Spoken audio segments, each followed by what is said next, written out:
As ameaças se confirmaram e o tufão Neoguri chegou hoje com força ao sul do Japão.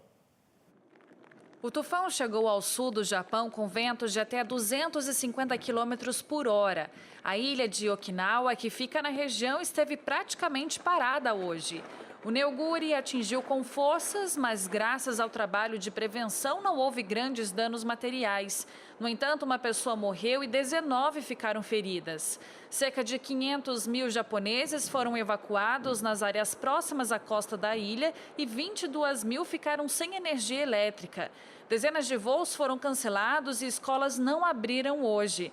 O tufão já perdeu força e não apresenta mais grandes riscos. A preocupação durante o dia foi com as fortes chuvas e os deslizamentos de terra. Imagens de satélite mostram o tamanho do tufão que atingiu o sul do Japão. O Neoguri segue agora para o norte pelo mar da China Oriental. Esse é o 8º tufão da temporada e considerado o mais forte registrado para o mês de julho.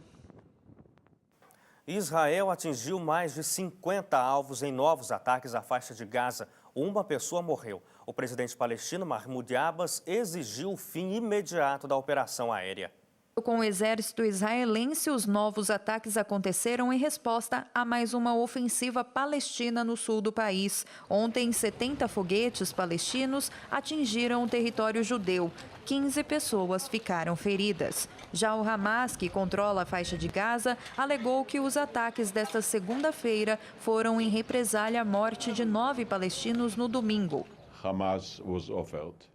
Por conta da crise na região, o governo de Israel iniciou a operação militar Margem Protetora. O país alertou moradores que vivem perto da fronteira ao sul para se protegerem e pediu a suspensão dos acampamentos de férias. As autoridades também disseram que os bombardeios não vão parar até que os morteiros de Gaza acabem. 1.500 reservistas foram convocados para a operação.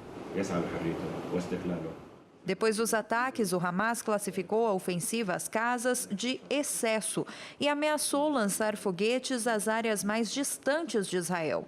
O grupo também pediu maior cooperação entre os palestinos em relação a uma nova ofensiva militar israelense. A tensão na região aumentou depois da morte de um jovem palestino e de 3 jovens israelenses.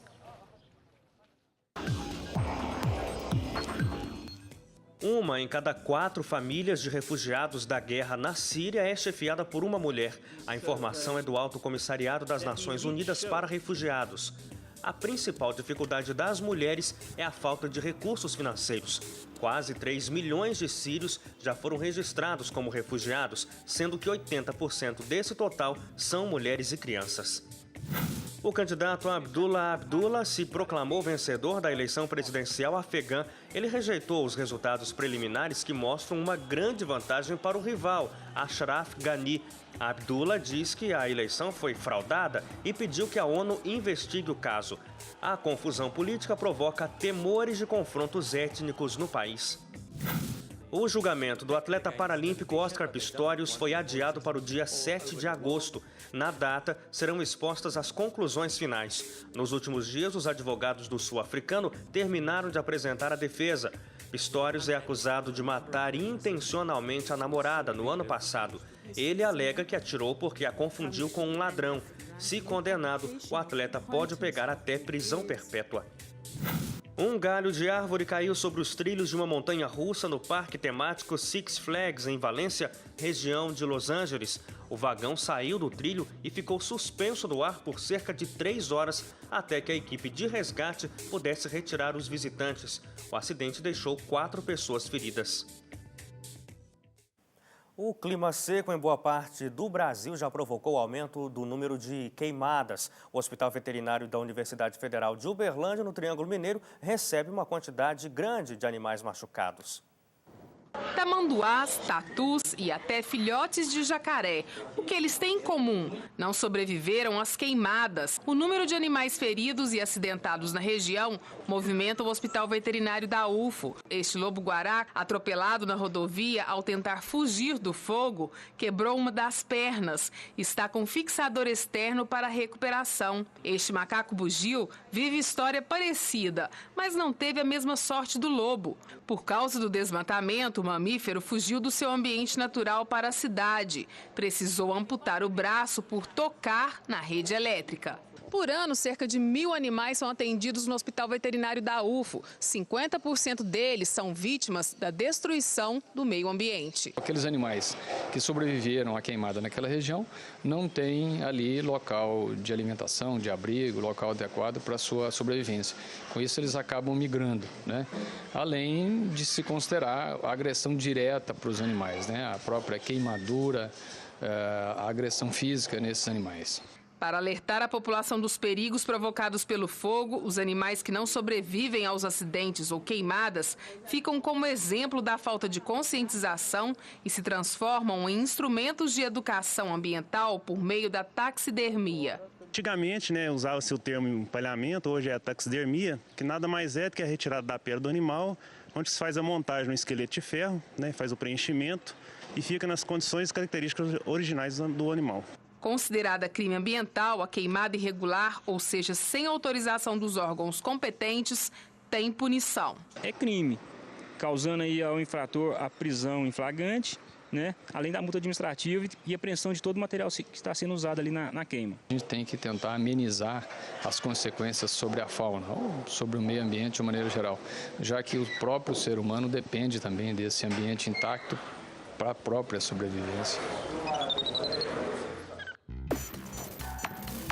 Quarta-feira de tempo frio e seco em boa parte do Brasil. Uma nova frente fria avança pelo litoral da região sul. O ar polar predomina sobre o sul e a sensação é de frio, apesar do sol. O dia amanhece com neblina em muitas áreas. Chove fraco no litoral do Paraná. Em Porto Alegre, máxima de 19, mínima de 11 graus. No sudeste, o calor diminui e a umidade aumenta. Pode garoar no sul e leste de São Paulo. Chove no litoral do Rio de Janeiro. O leste de Minas Gerais e o Espírito Santo tem muitas nuvens e pode chover. Chove à tarde no norte de São Paulo e sul de Minas Gerais. No Rio de Janeiro, máxima de 25, mínima de 16 graus. No centro-oeste, muito sol e ar seco, principalmente no Mato Grosso, em Goiás e no norte do Mato Grosso do Sul. As outras áreas do estado têm sol e previsão de chuva. Calor nas outras áreas do centro-oeste. Em Campo Grande, máxima de 23, mínima de 12 graus. O ar seco predomina sobre o Nordeste. No litoral sul da Bahia, no centro-norte do Ceará, do Piauí e do Maranhão, o sol aparece entre nuvens e chove.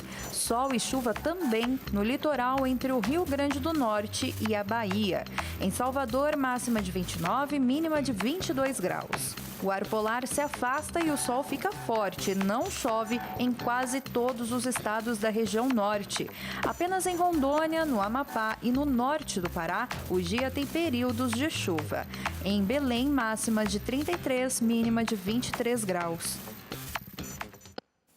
Com a prorrogação do fim do período de vacinação contra a gripe, o Ministério da Saúde atingiu a meta de imunizar 80% dos grupos prioritários.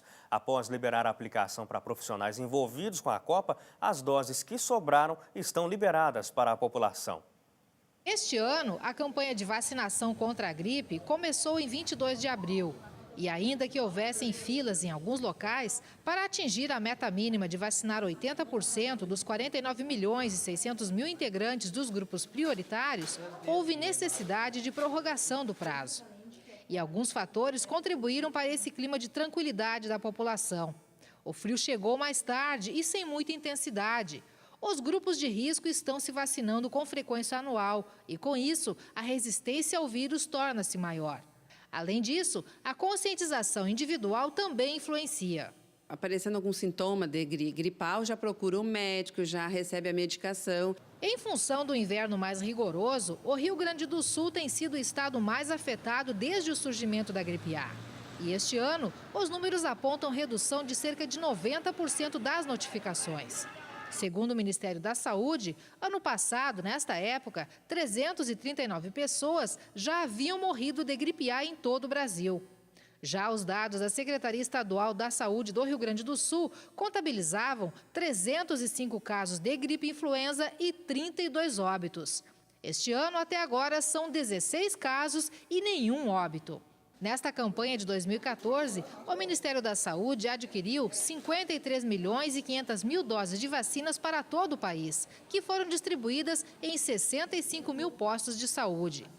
E ainda que o número de casos tenha reduzido drasticamente, especialistas seguem recomendando a vacinação e os cuidados básicos da higiene. Eu acho que o pessoal está se cuidando mais.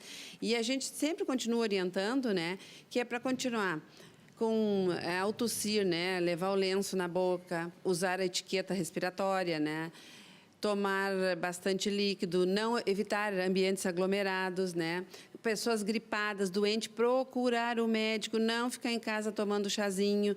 Então, esses cuidados, eu acho que a população está mais atenada esse ano. E ainda hoje, emoção de jogo da Copa afeta o coração. Estudo indica que emoção forte aumenta chances de ir ao hospital.